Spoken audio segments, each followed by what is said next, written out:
Hey guys, in this video we're going to go over how to open a Roth IRA on M1 Finance. Now, if you don't already have one, go to download the M1 Finance app, register for an account. So we just need to verify identity using either a text or phone call. Just put in your phone number, and then you need to put in your personal information.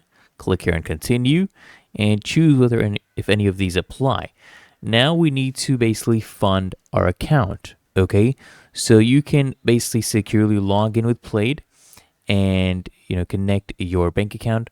Once you do that, guys, you'll see right here you can add an account. So either retirement joint account, right? So you just come here, add an account, you create a Roth IRA account, and then what you need to do is just choose investments. So you can choose your own stocks or choose their pre-built pies, okay?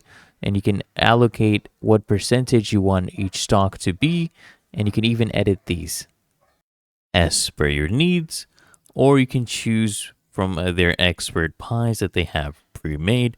Just confirm your choices, and M1 Finance will automatically invest your funds according to your chosen pie in your Roth IRA. Really, that is simple. If you found it helpful, make sure you smash the like button and subscribe to find your solution.